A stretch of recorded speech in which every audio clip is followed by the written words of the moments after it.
this exploded planet hypothesis by studying the geology of Mars. And what he found was that half of Mars was basically 20 miles thicker than the other half. And that was evidence of it facing this exploding planet and receiving all the debris. And that this was also an explanation for why the atmosphere of Mars was suddenly evaporated hundreds of thousands of years ago. And I heard about it in secret programs that did much more research than what Tom Van Flandern had access to. And the code name for this was Brilliant Pebbles. One of the fascinating things when I first met Corey Goode was that he knew what the code name Brilliant Pebbles meant without me having to tell him. I had already written it up. I already had recordings of people telling me this name. So in the 1980s, scientists wanted to know what used to be where the asteroid belt is. They knew about Tiamat, but they didn't think there was enough debris there to actually corroborate that there was a planet there at one time. They developed this algorithm that traced back over time where these pieces would have been joined and would have been one piece, and where mathematically all of the other planets would have been.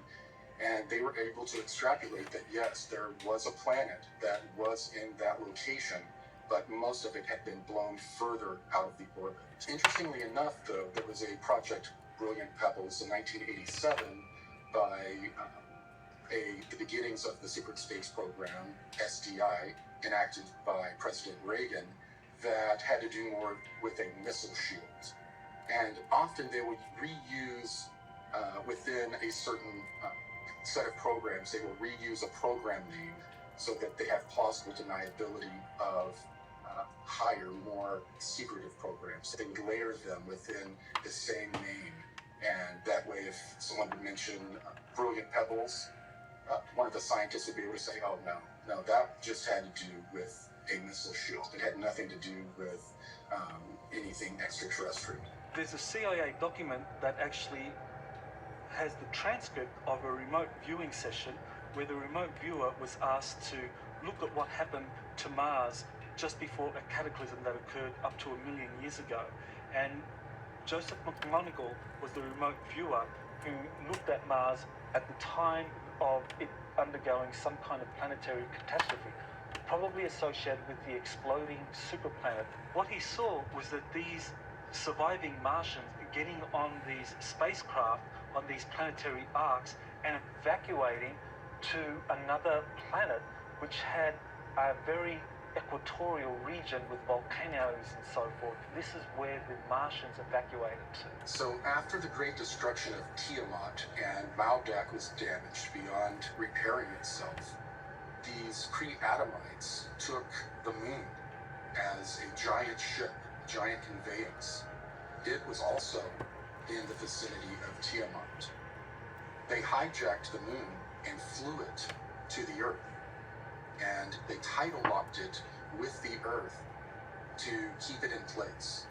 And they lived on the moon for thousands of years, observing the culture, the development of civilization going on the planet below, and at the same time having certain colonies down where they knew where ancient builder race remnants were. The survivors of the catastrophe who were inside Earth's moon then suffered another massive cataclysm 55,000 years ago, and we now know that this was caused by a solar flash, a massive emission of light, energy, and matter from the sun.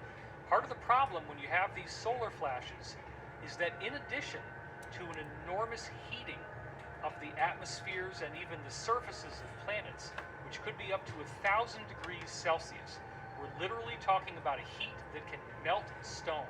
You also have the sun throwing off a great deal of debris, a great deal of chunky, molten material that will physically strike the surface of planets and moons. This solar flash is what now is being called a micronova.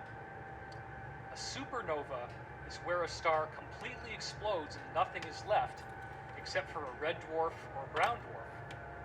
Whereas the micronova causes an incredible flash to occur, but the star maintains its stability and structure in the aftermath.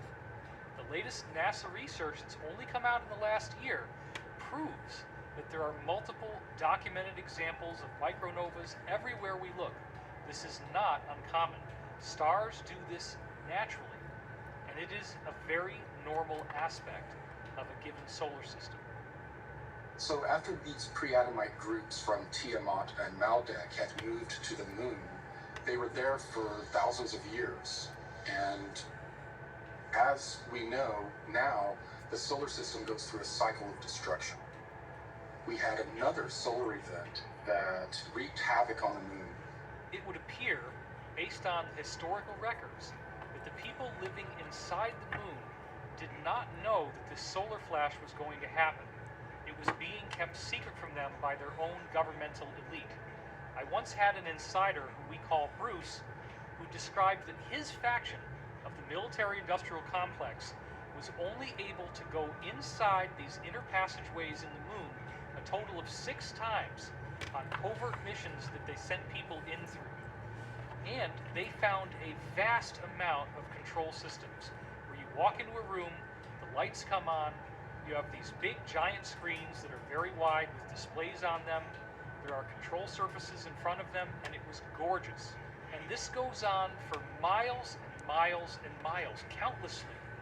Everywhere you look, there are these bodies that have not been cleaned up, because the amount of square footage inside the moon is so vast, and the amount of depth is so vast, that huge regions inside the moon have never been cleaned up, never been explored, and there is a horrible stench from these decaying dead bodies.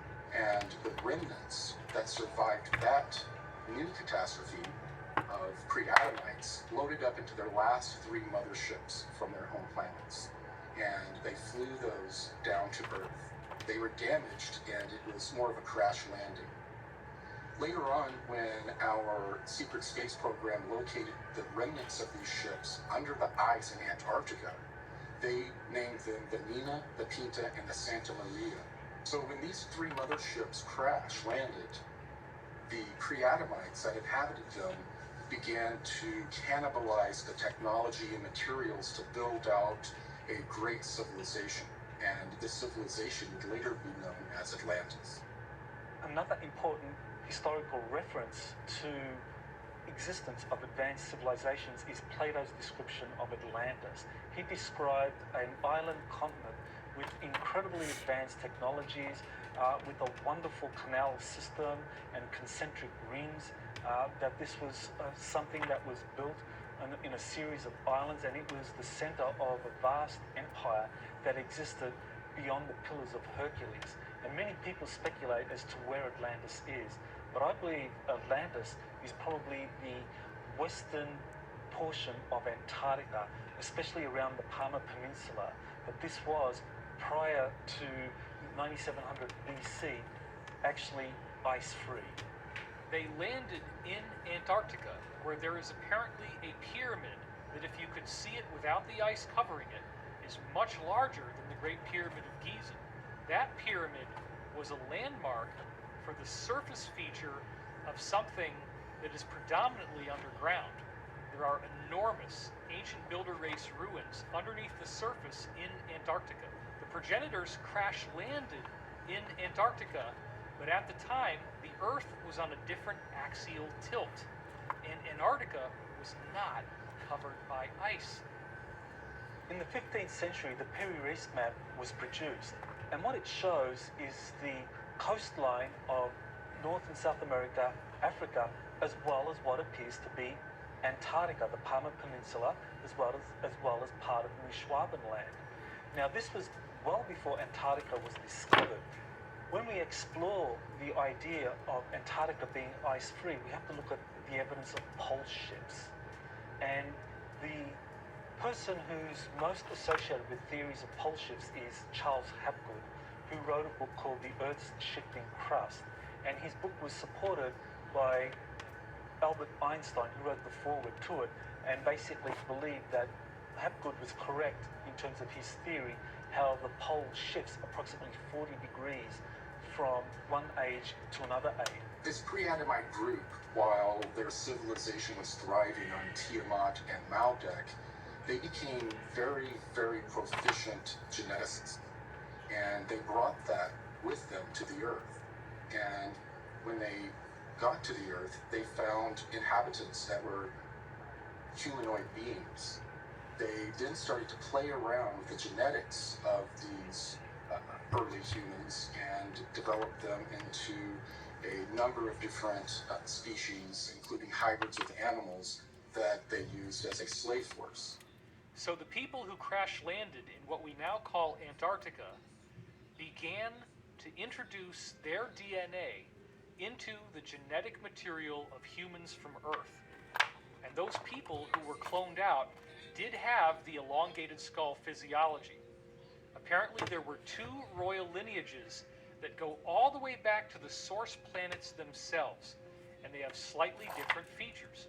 When you look at the elongated skulls, some of them have a distinct bun-like bump that looks almost like there is a ball on the surface of their head there, whereas other elongated skulls have a smooth slope without that bun-like protrusion.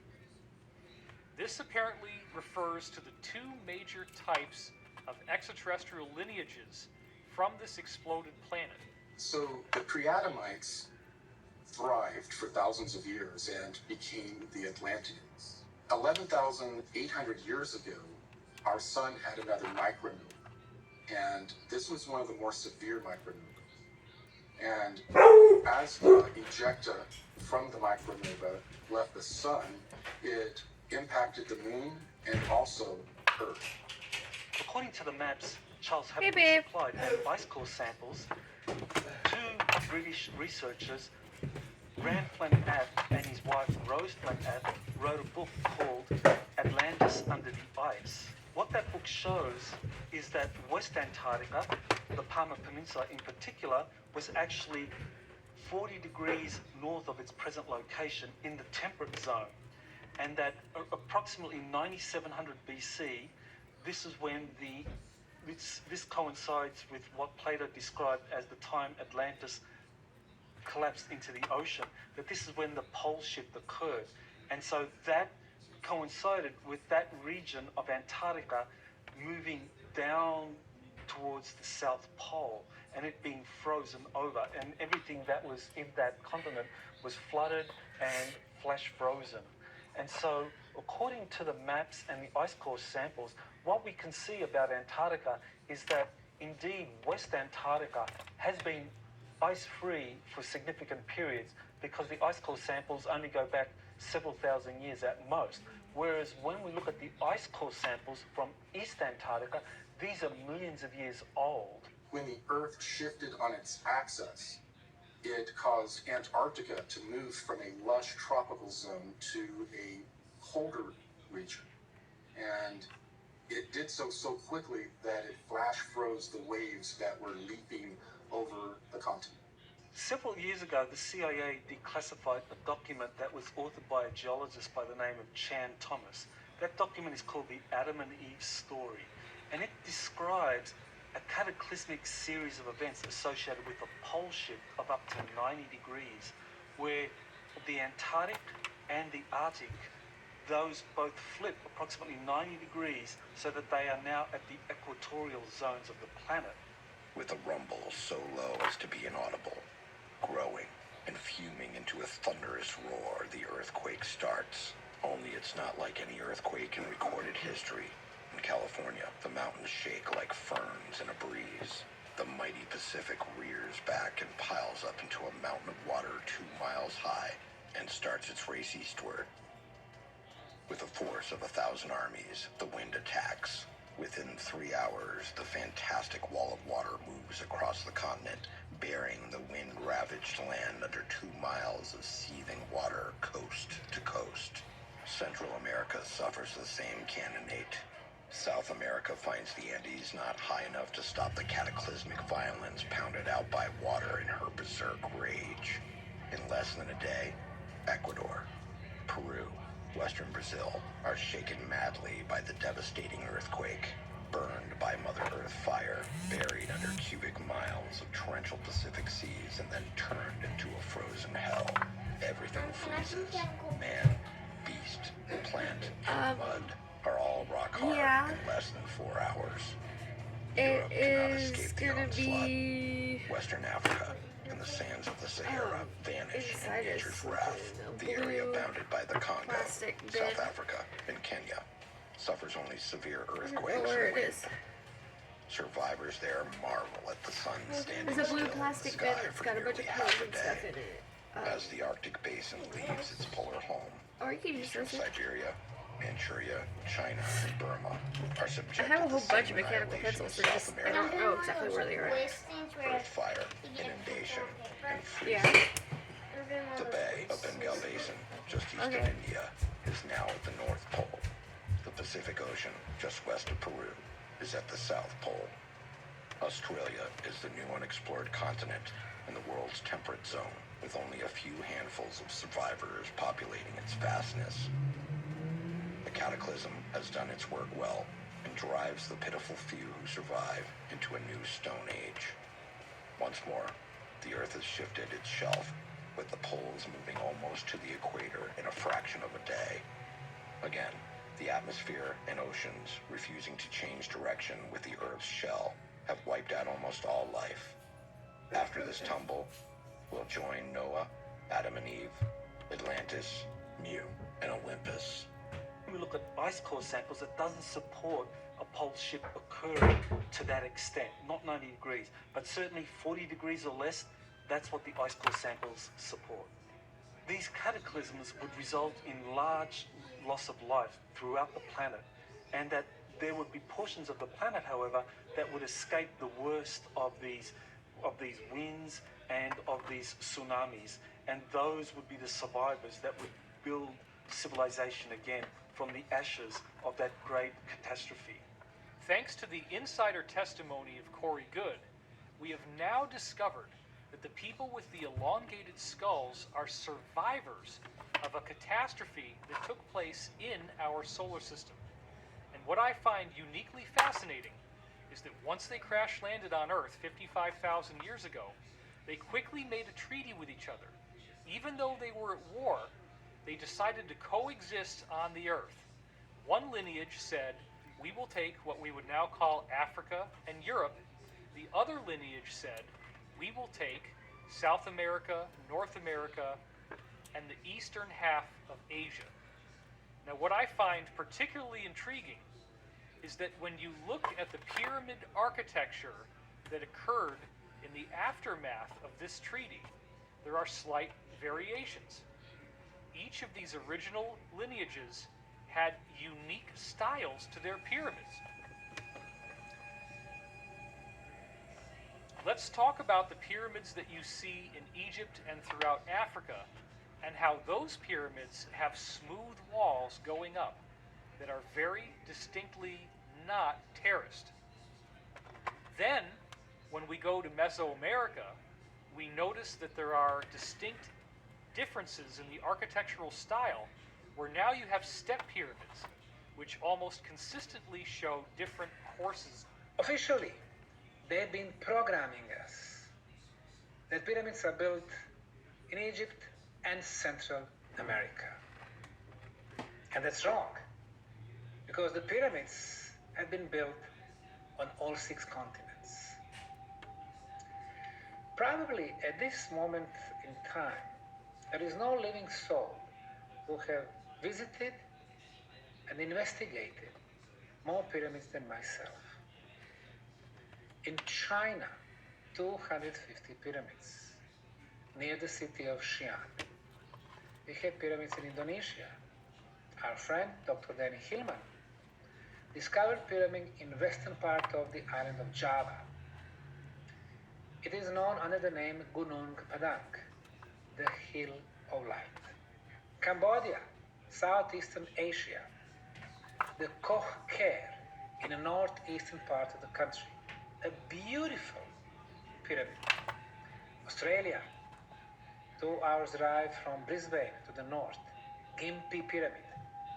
In Africa, 155 pyramids. The island of Mauritius, 4,000 kilometers away from the African continent, in the middle of the Indian Ocean. 7 beautiful stepped pyramids. More than 300 pyramids in Peru. And then Tucumã pyramids in the northern part, more than 200 of them. The biggest one, of course, Huaca del Sol, the Pyramid of the Sun, near the town of Trujillo. There are probably well over 100,000 pyramids, maybe up to 500,000. But more than 97% are still hidden in the jungles and forests. At Angkor Wat in Cambodia, we have a very unique outlay of different pyramidal type sites. And, according to the work of Graham Hancock, those different architectural sites, although they appear to be randomly positioned, actually align with the constellation known as Draco. And what's best of all is that there is a drift in the Earth's axis called the precession of the equinoxes. And the alignment of where this series of pyramids in the Angkor Wat area of Cambodia line up with the position of the Draco constellation, this only works if you go back 12,500 years ago. And this is precisely the same as the alignment that everyone is familiar with the pyramids of Giza and the stars in the belt of the constellation of Orion. Another thing that is very fascinating about Angkor Wat is that when you look at some of the temples within this area, and there is one, for example, called Bakse Chamkrong. Oh my God! It looks exactly like the step pyramids in Mesoamerica. As you look at this overlay, notice the perfection of how these two different pyramids fit together. This is not a different society. This is a unified culture. But wait a minute. We've got Mesoamerica and we've got Cambodia. They're separated by the vastness of the Pacific Ocean, and yet they're using exactly the same architecture. The elongated skull physiology has been found all over the planet. We see it in Boskop, South Africa. We see the same type of remains being dug up in a dig in Siberia in a town called Omsk. We also saw reports that the Mongolians, or the Huns, as they conquered going west, had these strange elongated skull features as well. We see these skulls in the tombs of the elite in Europe. And then, interestingly enough, you have a different strain that we find in the Americas, both north and south. I find it very fascinating that this evidence is hidden out in the open. We see these elongated skulls all over the world, but we don't ask the deeper questions. This becomes a very important question of how the modern-day Illuminati, deep state, or cabal actually do believe that they are the remnant of these people with the elongated skulls. The deep state consists of the Rothschilds, the British royal family, the Vatican, and the Chabad cult, which many Jews do not consider to be Jewish. They consider it to be a Khazarian criminal organization. The secret societies are higher than the countries in terms of the loyalties of their membership.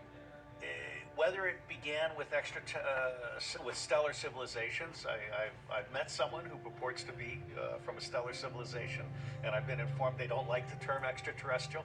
They prefer stellar civilization. Be that as it may, whether you believe in extraterrestrial stuff or not, it's clear that here on Earth there's a 1%, there's a 99%. But in 2012, the forces of good started to win. And the Mayans and others had predicted this, and I think the way I explain it to myself is that the collective meditation and prayer that was being done ended up bringing in the positive stellar civilizations, and now the negative stellar civilizations are on the run, and the elites are on the run. Now the good news is I think human beings are an experiment of free will, and I believe that if we can resurrect our individual sovereignty, there is no power in the galaxy that can stand up to us.